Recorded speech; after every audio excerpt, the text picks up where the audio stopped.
Russ Mitchell, college football news. How are you, my friend? Welcome into the game in T-Town. I'm kicking the tires and lighting fires, and I have some breaking news. Breaking news? Breaking news. Jalen just threw another interception. Russ, come on, man. Don't pile on the guy. Come on, man. Come on, man. I mean, he's having a hard time. I mean, think about it, man. You're the starting quarterback of the Crimson Tide. Now you're fighting for your backup spot? Come on, it's rough on this guy here. You know, I told you what I think is going to happen with all this, right? Let's let it rip. All right. So this is I tweeted this out a couple weeks ago, but this is several things have to fall into place for this to happen. But here we go. Are you ready? Okay. So I think Tua is going to get the nod. If he does get the nod, Jalen's the backup. With the new redshirt rule, he can play in 4 games, right? Okay. And still redshirt. I think Tua continues to improve, wraps that up. He's the quarterback. Jalen might play in 4 games throughout the season. Doesn't play in any more after that. Meanwhile, Lane Kiffin keeps ripping it up with the Owls. LSU is going to struggle. They fired Joe Oliva, the athletic director. They bring Scott Woodward in from A&M. He's a Baton Rouge kid. He hires Lane Kiffin. Jalen redshirts and transfers to be back with his old mentor, wearing the purple and gold of LSU to play Alabama twice. Oh, in me. his junior season. So, okay, all right. So let me counter this, Russ. Okay. So if you're Nick Saban, would you only play him in 4 games? In other words, would you agree to that? If Jalen Hurts goes to him and says, listen, coach, I want to hang around. I want to stay around. I'm only going to play in 4 games. If you think Nick Saban would agree to that, would you agree to it if you were Nick Saban? Well, let's take a step back. First of all, everyone's making such a big deal out of this. This is very easy for Nick. Whoever's the best quarterback gets to play. That's it. Whoever's playing the best football gets to be quarterback. And right now, I'm sorry, but based on everything you hear coming out of Tuscaloosa, it's pretty clear who's playing the best football right now. In terms of do you let Jalen redshirt, I don't think you have a choice, man. You don't have a choice. If the kid decides he's not going to, you can kick him off the team if you want to. But if he decides he wants to sit on the bench, ask yourself another question. Really, how often does the backup quarterback get in anyway, except for the second half of the national championship? Yeah, but so Russ, I want to give you the Gump answer, okay? The Gump, the big Alabama fan. And I'm going to give you the counter. We're going to beat people so bad, the backup quarterback's going to play second half always. Yeah, right. That didn't happen last year. Listen, at the end of the day, you're going to want Tua to get as many reps as possible because he doesn't have that much experience. So you're going to want him to play and play and play if he wins. And yes, you'll want to keep Jalen on the bench, even if he says, Coach, I don't want to go in unless it's an emergency after his 3rd game.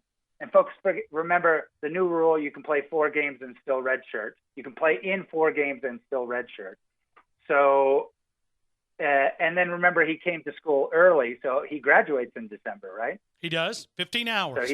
So he can go wherever he wants. So, let's be clear.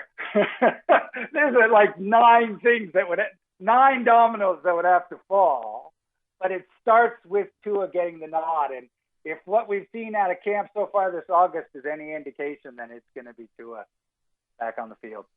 There it is. So, you think about this conversation when we talk about these weapons in Tuscaloosa, these wide receivers. Yep. I mean, back up just for a minute. For what we're hearing from Tua Tagovailoa, you back up and you look at all these wide receivers. I mean, how explosive can this offense be with him? And it's interesting. The weakest point you could argue on offense, the weakest point of this team is the wide receivers. Are the wide receivers. And yet you've got 2 of the 3. Yeah, I mean, you've got a ton of talent.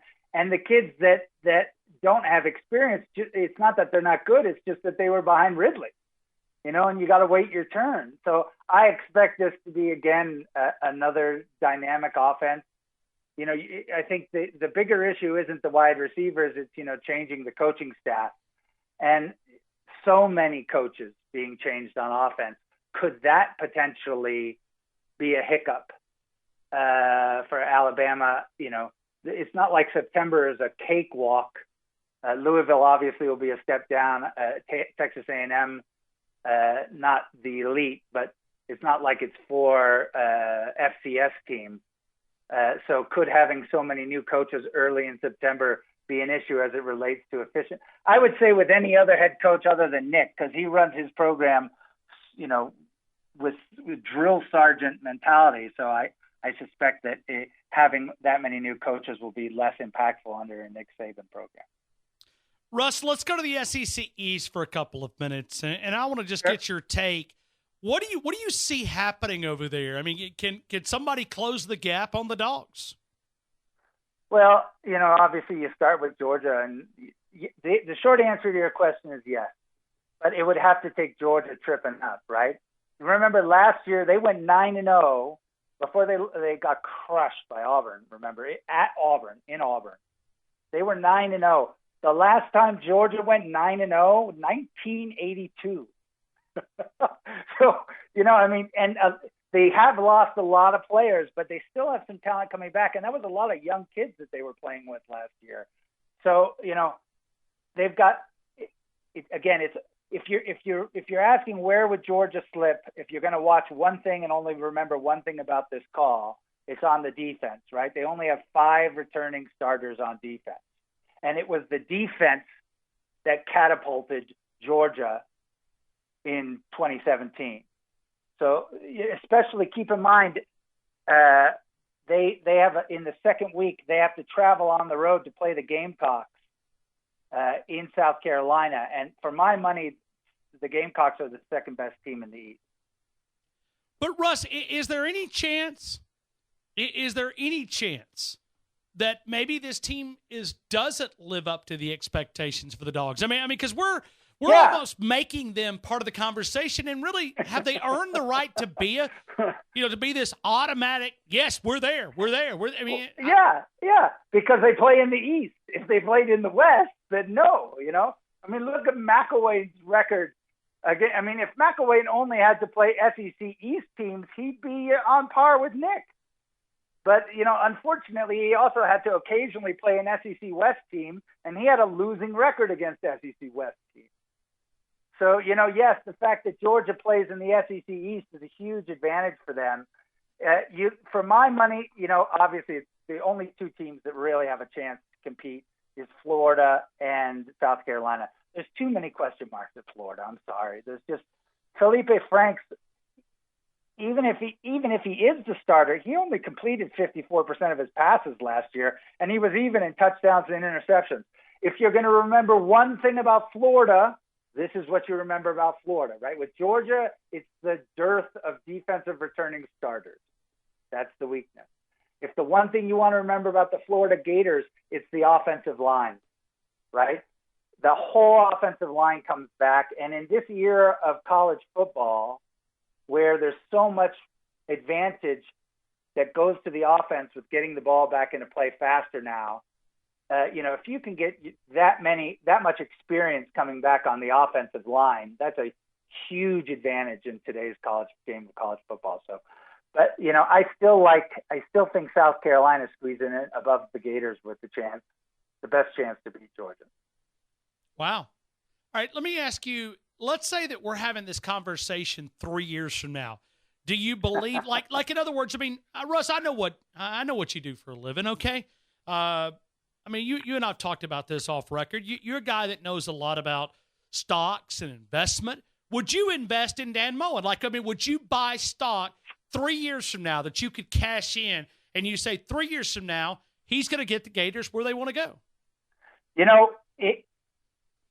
I like Dan. I think Dan did a really good job at Mississippi State. I feel a butt coming. Okay. He did it. Well, let me just wait. He did it at the height of the golden era of the SEC.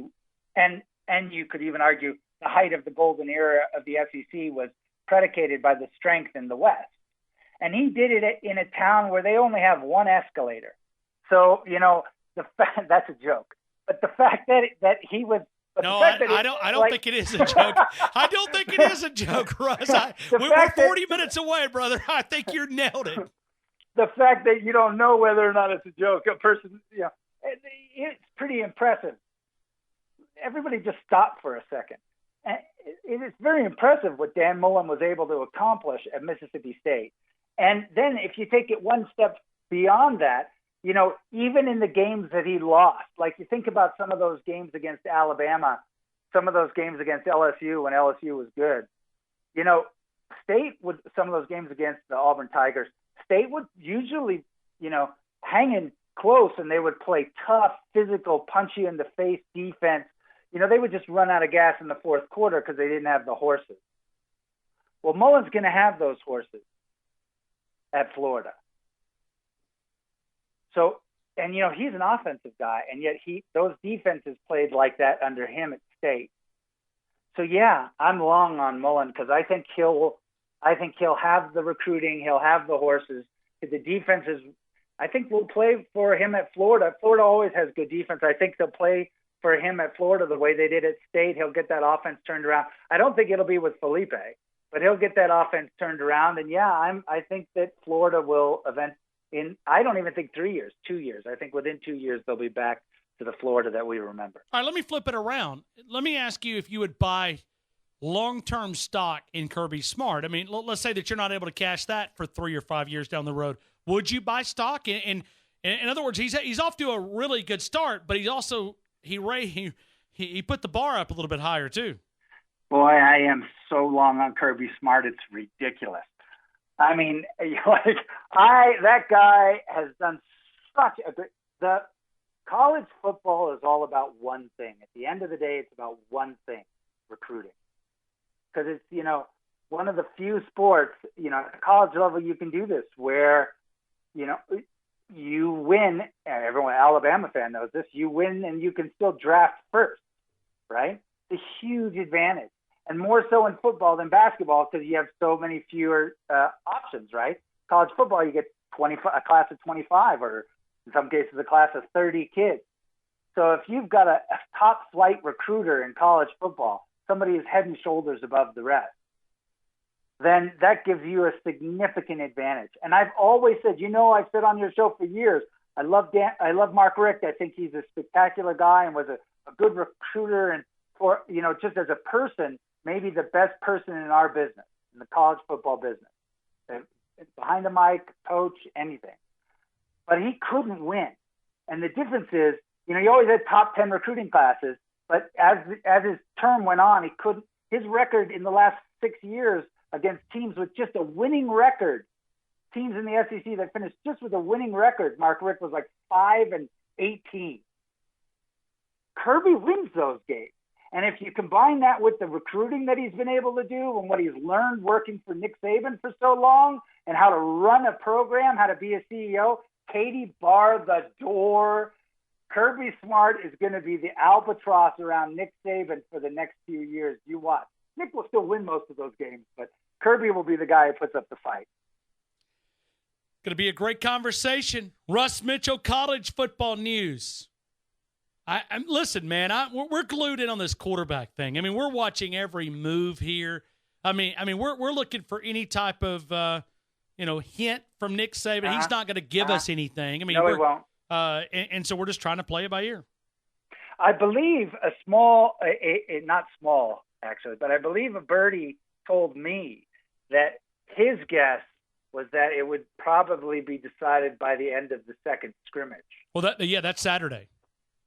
And I think that little birdie was probably spot on, and probably why everybody should be listening to this show to get their Alabama Tuscaloosa football news. Lord. All right, Russ. I appreciate you, man. Have you taken a breath since August the 1st, man? I have not. But, I sleep from February to July, so that lets me store up a lot of energy. You sound good, man. I'll look forward to catching up with you next week, man. Talk to you later, brother.